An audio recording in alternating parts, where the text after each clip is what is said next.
Hello, I'm Keith Gordon. I established Architects in 1978. We've had a 45-year run. I'm fortunate in the sense that I happen to truly enjoy what I do, and I hope to continue to do it for many years to come.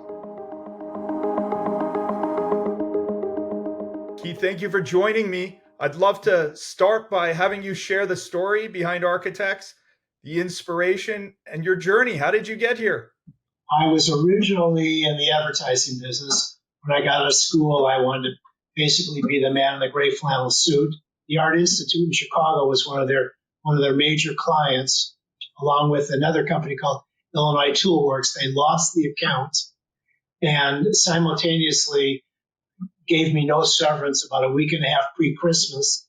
And after I got through with them, they said to me, Keith, it'd be much better off to be a salesman than to be a copywriter. So I ended up getting a sales job selling drapery fabric. And that's basically how I got in the business. And my then partner worked for a small residential contract jobber called Consolidated Textiles.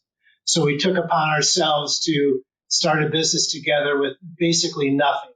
Our real success came because we were contacted by Sears Roebuck to come up with a product for their shelving, where they would store all their hard goods, whether it was toasters or vacuum cleaners. And we had a product which was basically sort of like a faux corduroy, which they ended up embracing. And that sort of gave us money. This is about 5 years into running Architects, because originally we were strictly in the drapery business. And this sort of opened up the door. And however, we were approached by a couple of British mills, and that's basically how we got started, by having basically essentially a sort of a preppy format in our product range, and that was really well accepted, and that sort of was the beginning of the start of Architects as you know it today. Along this journey, you've built this business into a very well-known brand. Our audience of 120,000 architects and designers love your products.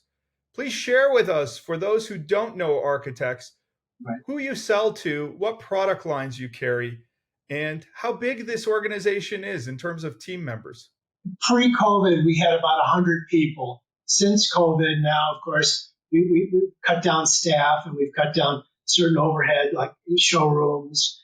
And we do about $35 million in business. Our primary focus today, of course, one of the reasons I think we've had success is we've had, as a small company, as a family-run company, the ability to kind of switch gears quickly.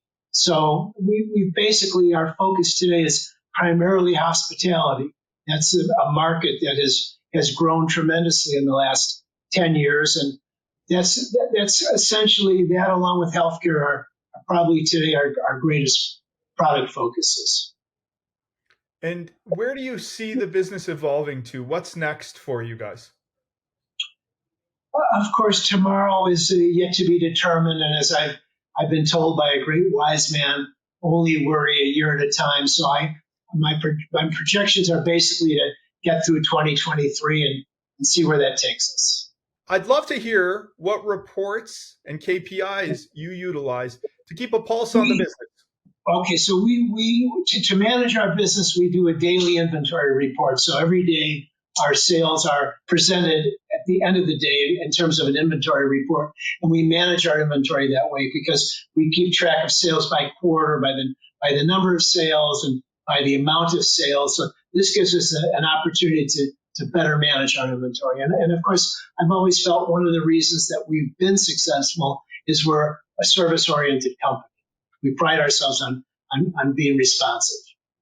And selling to the healthcare and the hospitality segment, how many reps do you guys have out in the field? We have about 30 full-time corporate reps. And then above and beyond, do you have some non-full-time, if you will, independent reps? We have a couple of independent Canadian reps, and we have who are in the outer regions of Canada, but we do have a full-time rep in Toronto and Montreal also, and we have a part-time rep in Puerto Rico. Interesting. And where do your reps go to find their leads? Basically, At this point in time, since we've been around for 45 years, naturally, many of my reps have been here almost from the beginning. They have a following and they have a rapport with their established clients, and that's basically we've never really researched projects and work.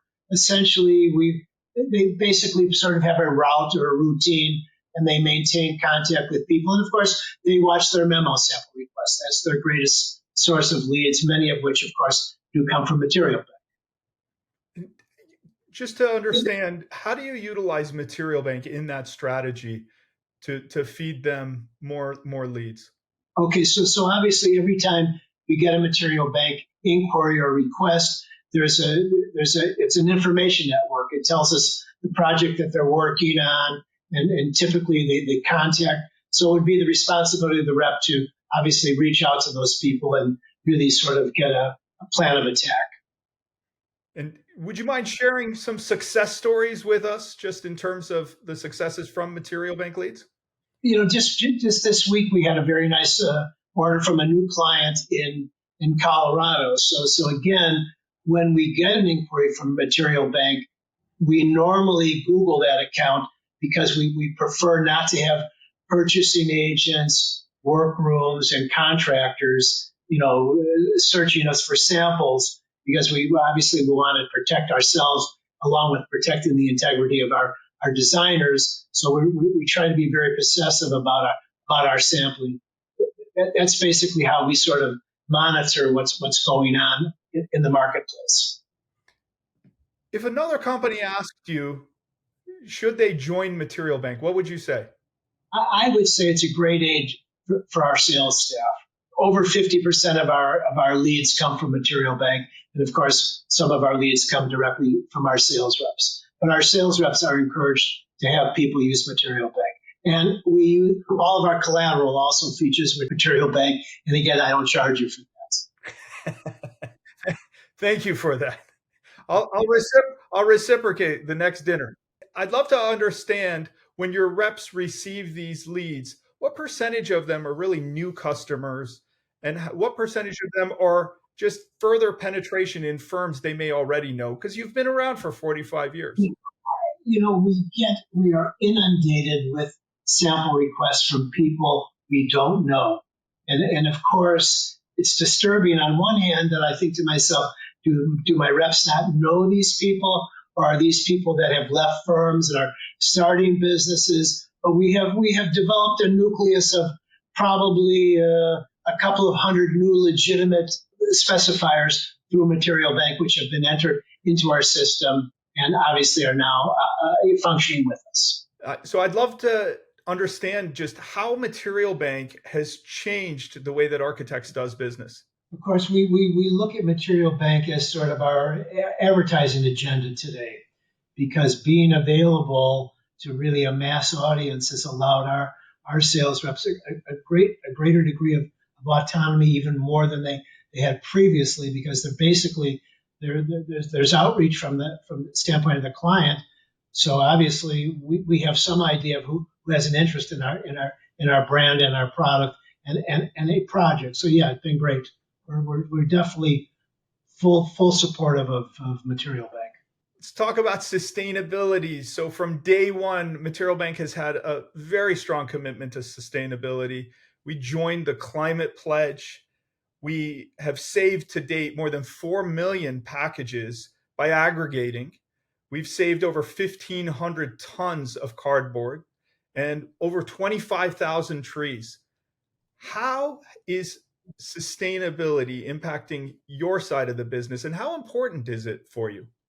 Obviously, today, we're just coming out with a new range which features a yarn called Sequel, which is a yarn which is made out of ocean waste, basically discarded bottles, etc. So obviously, there is an aesthetic attached today to recycled product, which didn't exist even 5 years ago. And as that aesthetic has grown, so has the availability of product. And of course, we too are working on that arena to make sustainability an important part of our product range. Are there any recent products that you've brought on that you'd like to highlight so that our designer community can go and find them on Material Bank? Basically, everything that we run, everything new that we run is featured on Material Bank. And again, most of our collections to date, current collections, are hospitality driven. And some of these products that we have are also USA made and USA stocked. So I would say, just in broad general terms, that really taking a good long look at our website, which essentially is almost reflected on Material Bank, would be really the means of really educating oneself on what sort of product range we have. The amazing operators like yourself have repositioned to go after healthcare, which is roughly 20% of GDP, and to go after hospitality, which is certainly in a very big upswing after a number of years where spending was delayed. Outside of those two segments, and given the constraints that we have inside of this workplace, do you see rounds of consolidation, maybe M&A taking place inside of the category of textiles? I think one of the problems that we're facing from a supplier standpoint is that the supplier situation is such that it's not getting younger. There aren't a lot of young people coming into marketing in our business, and I see that as problematic, going forward, where there won't be proper representation. I also sense that trade shows are going to diminish in value because of the expense of maintaining showrooms and the traveling and putting reps up. There are fewer and fewer sample makers. That could be a major stumbling block in the future. So, but as I said earlier, I only really want to worry about the next 6 months. And right now, business is on the cusp of returning to 2019. So I'm optimistic in that respect. Fantastic. Thank you. And I just want to end this by asking if there is any question you have that I can answer for you. I think I'm good. I think, hey, we've got a nice rapport between the two companies, and obviously we anticipate only continuing to, as they say, synergize. Fantastic. Thank you so much for joining me. Link is in the bio. You'll be able to find all of Architect's products. Please make sure, if you're looking for contract commercial textile products, Architects on Material Bank.